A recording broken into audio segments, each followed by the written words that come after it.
जय जगन्नाथ पिला माने मु रिंकी आशा करे आपण माने बहुत भलरे थिबे। आपणक मनरे ओएसएस सीजीएल को नहीं छोट छोट जो डाउट्स रही जाइए प्रिलिम्स और मेंस ए दीटा एग्जाम को लेकिन जहाँ भी डाउट आपण मानकर रही वीडियो पूरा लास्ट पर्यंत देखो आपंकर सब डाउट क्लीयर हो कहीं मत बहुत गुड़ाए मेसेज आसी कि +3 लास्ट सेमिस्टर जो मैंने अच्छा से अप्लाई करें कि नहीं बीटेक पिला अप्लाई करें कि नहीं तार एज क्राइटेरिया केते रोची तार नोटिफिकेशन टी केबे आसीबो एई सब जिनस को लेकिन मत जो सब मेसेज आसीथिला सेति मु गोटे फुल वीडियो बनैछि वीडियो टी लास्ट पर्यंत देखंतु आपण मानकर सब डाउट क्लियर हो जिवो। चलंतु वीडियो टी को आरंभ करबा। देखंतु फास्ट हम डिस्कशन करबा तार एग्जाम टी केबे होबो। मु आपण मानू कहबी एजे आरो किछि भी ऑफिशियल नोटिस आसी नाही तार एप्लिकेशन डेट केबे स्टार्ट होबो एग्जाम केबे होबो आरो ऑफिशियल नोटिस एजे किछि भी आसी नाही किंतु एप्रिल लास्ट आड़ को एप्लिकेशन डेट टी आरो स्टार्ट हो जिवो। ए एप्रिल मास रे ही तार एप्लिकेशन डेट टी स्टार्ट होबार चांसेस रही छि। जदि हमर एप्रिल तार एप्लिकेशन डेट टी स्टार्ट होउछि देन निहाती सेटा 20-25 दिन जाए रहिबो कम तो रहिबनी 20-25 दिन अधिक रहिबो तार फॉर्म टी ताले हमर प्रिलिम्स टा हम जदि अनुमान धरिबा 20-25 दिन पर जदि तार डेट टी सरीबो एप्लिकेशन डेट टी तार 10-15 दिन पर एग्जाम टी हबो माने मे मास रे हमर एग्जाम टी हबार चांसेस रही छि। मे लास्ट आड़ को एग्जाम टी हेई पारे बुझले कि नहीं। तो आपनकर डाउट एबे क्लियर हो गला एग्जाम केबे हबो जो मते मेसेज करूथले कमेंट आसीथला एग्जाम आरो केबे रहूची जणांदु एग्जाम एजे किछि भी ऑफिशियल नोटिस आसी नै किंतु चांसेस अछि कि मे मास रे हबारो मे लास्ट आड़ को एग्जाम हबारो चांसेस रही छि। तापर देन हम डिस्कशन करबा तार पैटर्न कोन कर रही छि ए जो ओएसएससी सीजीएल पैटर्न सब कोन थाए कहीं मत कमेंट आसीथिला कि जोटा कंप्यूटर स्किल टेस्ट आर रोहुची कि रोहुनी देखंतु एटार प्रथम हमर प्रिलिम्स गोटे एग्जाम रहिबो जोटा कि प्रिलिम्स टा हमर 150 मार्क रो ओएमआर बेसिस एग्जाम गोटे हबो बुझले कि नहीं 150 मार्क रो गोटे ओएमआर बेसिक एग्जाम रहिची जोटा कि प्रिलिम्स तापर हमर 200 मार्क रो गोटे मेंस एग्जाम हबो 200 मार्क रो पूरा जो मेंस एग्जाम टी हबो एटा पूरा 200 जाको एमसीक्यू रहिबनी ताथरु 180 मार्क रहिबो एमसीक्यू आउ हमर 20 मार्क रहिबो प्रीसी राइटिंग आउ ट्रांसलेशन बुझले कि नहीं। देखो हमर फास्ट रहूची गोटे प्रिलिम्स 150 मार्क रो तापर हमर गोटे रहूची मेंस एग्जाम जोडा कि 200 मार्क रहूची जोथरे कि 180 मार्क रहिबो एमसीक्यू आउ 20 मार्क रहिबो प्रीसी राइटिंग आउ ट्रांसलेशन। तापर हमर कंप्यूटर स्किल टेस्ट जोटा कि पिला मानक मन रे डाउट थाए देखो मु तुमको स्लाइड शेयर कर देछि एटा किछि किछि पोस्ट पई रही थाए कंप्यूटर स्किल टेस्ट सबु पोस्ट पई कंप्यूटर स्किल टेस्ट रहिबो नाही। ए जो स्लाइड रे देखो मु तुम मानक जो दे देछि ए जो पोस्ट गुडा रही छि आ धरे ही रहिबो केवल कंप्यूटर स्किल टेस्ट। तापर आ जो कंप्यूटर स्किल टेस्ट हमर जोटा हबो सेटा क्वालिफाइंग नेचर था अपन टेंशन नियंतुनी जदि गोटे 50 मार्क रो एग्जाम होची देन अपन जदि 25 मार्क रखुचंती ताहले आपण एथिरे क्वालिफाई करि जिवे। तापर रही छै हमर ऑडिटर पोस्ट जोटा थाए तापे गोटे फेर मैथ रो 50 मार्क रो गोटे एग्जाम हबो बुझले कि नहीं जोटा जो माने ऑडिटर पोस्ट पे बेसिकली पकईथिबे से माने खाली मैथ मैथ मैथ देथिबे काहे ना हमर जो प्रीलिम्स रे रहूची बे मैथ मेंस रे भी रहूची मैथ तापर एटा भी गोटे 50 मार्क रो मैथ रो गोटे एग्जाम देबे बुझले कि नहीं। तो ऑडिटर पोस्ट पे जो माने अप्लाई करछन से माने भलो भाबे एबेटू प्रिपरेशन टी स्टार्ट कर दियनु काहे ना आदरे बहुत सारा मैथ रहउछ आपण मैथ मैथ मैथ एग्जाम दे लास्ट को जाके क्वालिफाई करिवे बुझले कि नहीं। तो ऑडिटर पोस्ट पे टी क्रैक करबा हार्ड रही जो जो मानकर तो मैथ भलो हुए से मान तो जीनियस पिला से माने बहुत बढ़िया करके मार्क रे क्वालिफाई करि जिवे काहे ना सेही माने ही बेसिकली ऑडिटर पोस्ट पे ही अप्लाई करिवे कहीं ना बहुत सारा मैथ रही तो भल भाव प्रिपेरेशन टी एबेठू स्टार्ट करनी बुझले कि नहीं। तार एग्जाम पैटर्न कौन कौन सब थिला एबे डाउट क्लियर हो गला यही सब रही तार एग्जाम पैटर्न आर एति मार्क सब गुड़ा एमसीक्यू दौनी देखो फास्ट आमर 150 रहिला तापर आमर रहूची जो मेंस रे सेटा 200 एमसीक्यू आसीबनी 20 मार्क आमर प्रिस्क्राइबिंग आउ ट्रांसलेशन रे रहूची तापरे स्पेसिफिक किछि पोस्ट पई कंप्यूटर रहिबो स्किल टेस्ट तापरे केवल ऑडिटर पोस्ट पई रहिबो मैथ जोटा कि 50 मार्क रे रहिबो। तापर एबे आमे डिस्कशन करबा प्रिलिम्स रो सब सिलेबस कोन कोन रही छै और एटा केते केते मार्क रो रहउची बुझले कि नाही। प्रिलिम्स हमर प्रथमे आसीबो अरिथमेटिक जोटा कि 10th स्टैंडर्ड रो रहिबो आ एटा 30 मार्क रो आसीबो। देख पिला माने सिलेबस रे लेखुची सी 10th स्टैंडर्ड किंतु बिल्कुल सेटा 10th स्टैंडर्ड रो नुह। जो माने सब ओएसएससी रो प्रिलिम्स सब एग्जाम दे के आसुथिबे से माने जो माने 2-3 टा एग्जाम देलेनी से माने जानी थिबे एटा 10th स्टैंडर्ड रो आसे कि केते हाई लेवल रो आसे। एटा सिलेबस अनुसार आपण चलिबेनी कि 10th स्टैंडर्ड रो क्वेश्चन आसीबो 10th स्टैंडर्ड रो बिल्कुल भी आसुनी बहुत हाई लेवल रो क्वेश्चन रहूची।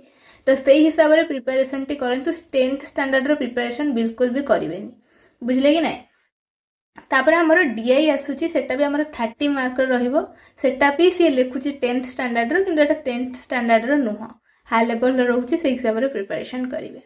तापर हमर रहिबो गोटे रीजनिंग पार्ट जोटा कि 30 मार्क रहउची। तापर हमर कंप्यूटर रहिबो जोटा कि 20 मार्क रहउची।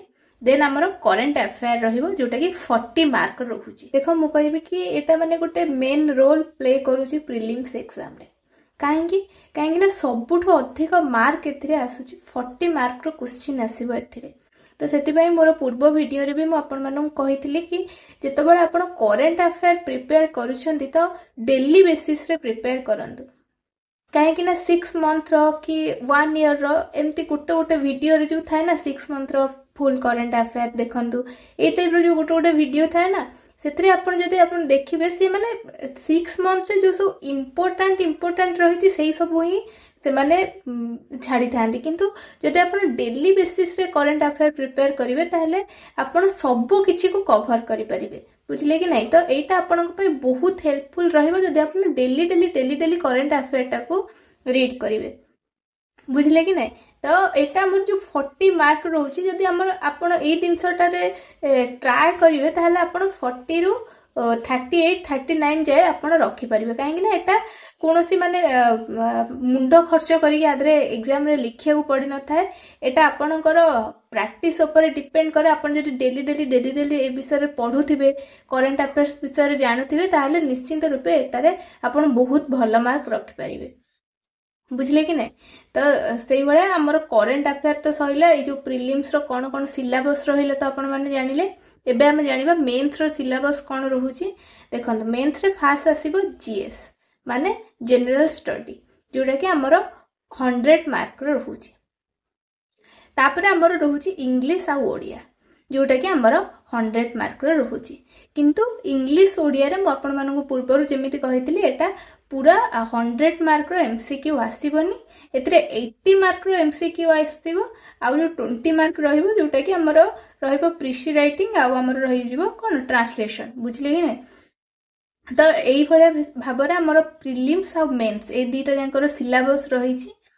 तापर हम डिस्कशन करबा एज लिमिट कोन रहउछि। एज लिमिट हमर पूर्व वर्ष रो जो एग्जाम टी हेइतला सेतरे थिला 21 नु 38 किंतु एथर जो रहिबो सेटा 21 नु 38 रही भी पारे न रही भी पारे कहीं ना 32 हबार चांसेस रही। तो जो माने 32 पर एज लिमिट जो मानकर 32 रु अधिक हो जाइए तो से माने सेमाननको पई टिके प्रॉब्लम रही पारे। एथर से माने टिके डाउटफुल अछंती कि एग्जाम टा जो हबो सेटा एज लिमिट 32 रखुची कि 38 रखुची। तो मु कहबी पिला माने आपण माने कंप्लेन करंतु एज लिमिट ता निहाती 38 रहिबा निहाती दरकार कहिना बहुत पिला माने अछंती जो माने केते वर्ष हला प्रैक्टिस करचंदी आ एई थरर जो पिला माने भी एते दिन हला प्रैक्टिस करथुबे जदी एज लिमिट ता हमर कमी जाउची पिला माननको बहुत माने प्रॉब्लम फेस करिया पड़िबो पिला माननको बहुत पिला माने कटि जिवे एथिरु। तो आपण माने ही कंप्लेन करंतु जहा फल रे कि से माने किछ आदरे चेंजेस करिवे जदी 32 होउथबो तो बुझले कि नहीं। तो सेटा ऑफिशियल नोटिस आसिले पूरा क्लियर जना पड़िबो एटा 32 रखुची कि 38 रखुची। आ देखंतु मो पाखु एमिति किछि कमेंट आसीथिला कि +3 पिला माने लास्ट सेमेस्टर रे जो माने अछंती से माने अप्लाई करि परिबे कि नाही बीटेक पिला अप्लाई करि परिबे कि नाही। मो आपन मानन कहबी आपण जदी ग्रेजुएशन टी कंप्लीट करिसंती आपण +3 करिथांतु बीटेक करथांतु जहा भी करथांतु जदी सेटा आपनकर ग्रेजुएशन लेवल लो गोटे आपण 4 वर्षिया कोर्स करि दैचंती ताहेले आपण निहाती रूपे एटा को अप्लाई करि परिबे।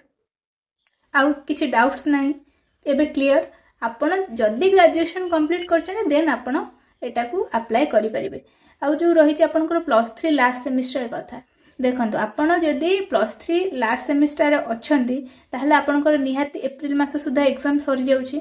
देन आपण जेतले एप्लिकेशन जे आपण जेकर जेतले स्टार्ट ही जाउची आपण सेतबेले कोन करिवे ना अपियरिंग रे फॉर्म टी भरिवे कि आपनकर ग्रेजुएशन कंप्लीट हे जाइची माने किंतु आपण पाखरे सर्टिफिकेट टी एजाय आसी नाही काहे ना आपण कर जेतबेले एटा डॉक्यूमेंट वेरिफिकेशन हबो सेतबेले को आपण पाखरे प्रोविजनलिटी अवेलेबल थिबो बुझले कि नाही। तो आपण निश्चित रूपे एलिजिबल अछंती एटारे अप्लाई करिबा पय।